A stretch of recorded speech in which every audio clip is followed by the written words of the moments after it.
Hello friends, welcome to സാ kitchen. ഇന്ന് ഞാനിവിടെ വന്നിരിക്കുന്നത് ക്രാബ് റോസ്റ്റുമായിട്ടാണ്. വളരെ ടേസ്റ്റിയായ ഒരു ക്രാബ് റോസ്റ്റാണ്. ഞണ്ട് വാങ്ങിക്കുമ്പോൾ ഒരു വട്ടമെങ്കിലും ഇതേപോലെ ഒന്ന് ട്രൈ ചെയ്ത് നോക്കണേ. വീഡിയോ ഇഷ്ടമായാൽ എല്ലാവരും ഒന്ന് ലൈക്ക് ചെയ്തേക്കണേ. പിന്നെ എൻ്റെ ചാനൽ സബ്സ്ക്രൈബ് ചെയ്യാത്തവരുണ്ടെങ്കിൽ ഒന്ന് സബ്സ്ക്രൈബ് ചെയ്തേക്കണേ. എന്നാൽ നമുക്കിനി വീഡിയോയിലേക്ക് പോകാം. ഇതിന് വേണ്ടിയിട്ട് ഞാനിവിടെ 1 കിലോ ഞണ്ടാണ് എടുത്തിരിക്കുന്നത്. ഇതിലേക്ക് ഒരു 1/4 ടീസ്പൂൺ മഞ്ഞൾപ്പൊടി ഇട്ട് കൊടുക്കുന്നുണ്ട്. ഇനി ഇതിലേക്ക് ആവശ്യത്തിനുള്ള ഉപ്പ് ചേർത്ത് കൊടുക്കാം. ഇനി ഇതിലേക്ക് 1 ടേബിൾ സ്പൂൺ ഇഞ്ചി വെളുത്തുള്ളി പേസ്റ്റ് ചേർത്ത് കൊടുക്കുന്നുണ്ട്. ഇനി ഇതിലേക്ക് ഞാനൊരു 1/4 കപ്പോളം വെള്ളം ഒഴിക്കുന്നുണ്ട്. ഇനി നമുക്കിതെല്ലാം കൂടി നല്ലവണ്ണം ഒന്ന് ഇളക്കി മിക്സ് ചെയ്ത് കൊടുക്കാം. അടച്ചു വെച്ച് ഒരു മീഡിയം ഫ്ലെയിമിൽ ഒരു 10-12 മിനിറ്റോളം നമുക്കിതൊന്ന് കുക്ക് ചെയ്തെടുക്കാം. ഇതിവിടെ ഇരുന്ന് വേഗട്ടെ. നമുക്ക് ഈ സമയത്ത് മിക്സിയുടെ ചെറിയ ജാറിലിട്ടിട്ട് കുറച്ച് ഉള്ളിയൊക്കെ ഒന്ന് ചതച്ചെടുത്തിട്ട് വരാം. ഞാനിവിടെ ഒരു 25 ചെറിയ ഉള്ളി എടുത്തിട്ടുണ്ട്. ഇത് മിക്സിയുടെ ജാറിലേക്ക് ഇട്ട് കൊടുക്കുന്നുണ്ട്. നിങ്ങളിപ്പോൾ ഇത്രയും ഉള്ളി എടുക്കുന്നില്ല എന്നുണ്ടെങ്കിൽ ഒരു 10 ഉള്ളിയോളം എടുത്തിട്ട് ബാക്കി ഒരു മീഡിയം സൈസ് സവാള എടുത്താൽ മതി. പക്ഷേ സവാള നമ്മൾ വഴറ്റണ സമയത്ത് ചേർത്ത് കൊടുത്താൽ മതി. ഉള്ളി ചതക്കുന്ന കൂട്ടത്തിൽ നമുക്ക് ചതച്ചെടുക്കണ്ട. ഇനി ഇതിലേക്ക് 1 ടേബിൾ സ്പൂൺ ചതച്ച മുളക് ചേർത്ത് കൊടുക്കുന്നുണ്ട്. ഇനി ഇതിലേക്ക് 1 ടീസ്പൂൺ കാശ്മീരി മുളക് കൂടി ചേർത്ത് കൊടുക്കുന്നുണ്ട്.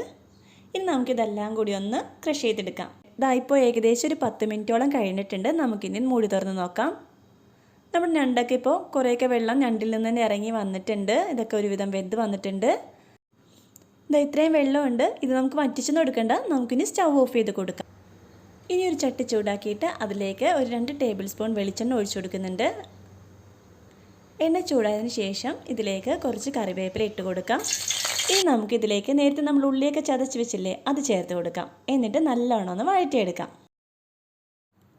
ഉള്ളിയൊക്കെ നല്ലോണം ഒന്ന് വഴണ്ട് വന്ന വരെ നമുക്കിത് നല്ലോണം ഒന്ന് ഇളക്കി കൊടുക്കാം. പിന്നെ നിങ്ങൾക്ക് കുറച്ചുകൂടി സ്പൈസി ആയിട്ടാണ് വേണ്ടതെങ്കിൽ ഇതിനകത്ത് ഈ സമയത്ത് കുറച്ച് കുരുമുളക് പൊടിയും കൂടി ചേർത്ത് കൊടുക്കാം. ഇതാ ഉള്ളിയൊക്കെ ഇപ്പോൾ ഇവിടെ നല്ലോണം ഒന്ന് വഴണ്ട് വന്നിട്ടുണ്ട്. നമുക്കിനി ഇതിലേക്ക് നമ്മൾ വേവിച്ച് വെച്ചിരിക്കുന്ന ഞണ്ട് ഇട്ട് കൊടുക്കാം.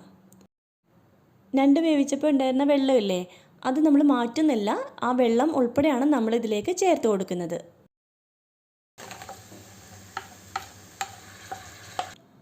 ഇനി ഇതെല്ലാം കൂടി നമുക്ക് നല്ലോണം ഒന്ന് മിക്സ് ചെയ്ത് കൊടുക്കാം.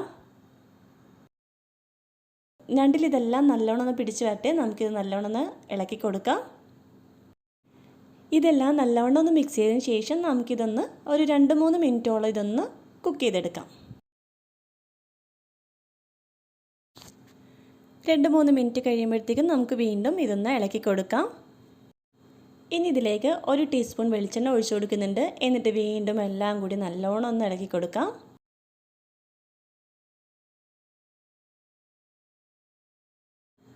കുറച്ച് നേരം ഇത് ഇതേപോലെ ഒന്ന് ഇളക്കിയതിന് ശേഷം നമുക്ക് വീണ്ടും 1 ടീസ്പൂൺ വെളിച്ചെണ്ണ കൂടി ചേർത്ത് കൊടുക്കാം. എന്നിട്ട് വീണ്ടും നല്ലവണ്ണം ഒന്ന് വരട്ടിയെടുക്കാം.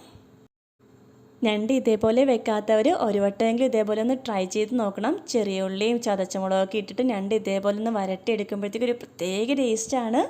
അപ്പോൾ നിങ്ങൾ ഒന്ന് ട്രൈ ചെയ്ത് നോക്കിയിട്ട് നിങ്ങളുടെ അഭിപ്രായങ്ങളൊന്ന് കമൻസിലൂടെ ഒന്ന് അറിയിച്ചേക്കണേ. അങ്ങനെ നമ്മുടെ ഞണ്ട് റോസ്റ്റ് ഇവിടെ റെഡിയായി വന്നിട്ടുണ്ട്. അപ്പോൾ വീഡിയോ ഇഷ്ടമായാലും എല്ലാവരും ഒന്ന് ലൈക്ക് ചെയ്തേക്കണേ. പിന്നെ നിങ്ങളുടെ ഫ്രണ്ട്സിനും ഫാമിലിക്കൊക്കെ ഒന്ന് ഷെയർ ചെയ്ത് കൊടുത്തേക്കണേ. എന്നാൽ ഇനി അടുത്തൊരു വീഡിയോ ആയിട്ട് വരാം. Till then bye.